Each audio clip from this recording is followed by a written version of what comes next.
Cette réaction de Kaja Kallas aux propos de l'ambassadeur de Trump est déjà devenue un mème.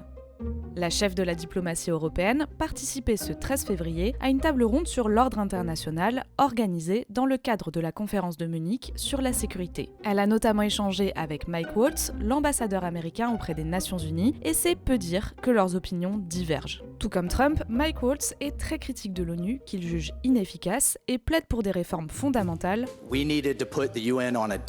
pour que l'organisation se concentre selon lui sur le maintien de la paix et la résolution des conflits. Il a alors fait valoir l'intervention du président des États-Unis dans plusieurs cas. You have to ask yourself, why were we 18 months ago in so many active wars around the world?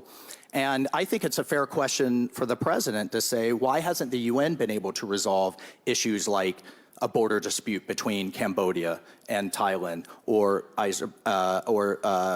Azerbaijan, Armenia, or we could walk around the world, or Kashmir and India and Pakistan, where we faced a very serious nuclear escalation. So what I'm hearing outside of forums like this privately is thank you for American leadership. America has to lead. Sauf que plusieurs choses sont fausses dans les déclarations de l'ambassadeur. Dans le cas de l'Inde et du Pakistan, le Premier ministre Narendra Modi a contesté toute action de la part des États-Unis pour mettre fin aux hostilités. Le Cambodge et la Thaïlande ont certes signé un cessez-le-feu en présence de Trump, mais cela n'a pas empêché les combats de se poursuivre. Et si l'Arménie et l'Azerbaïdjan ont signé une déclaration de paix sous égide américaine, plusieurs chercheurs ont pointé que le texte reste vague sur les modalités de résolution du conflit qui dure depuis 30 ans. La réaction de Kallas aux exagérations de Mike Waltz a fait le tour de la diplomatie européenne et a été transformée en gif partagé sur X. Kaja Kallas a aussi été critique du Conseil de la paix voulu par Donald Trump pour Gaza, avertissant qu'il était un instrument personnel du président américain. We actually want partnerships that are based on dignity, where we actually listen to the other party and we care also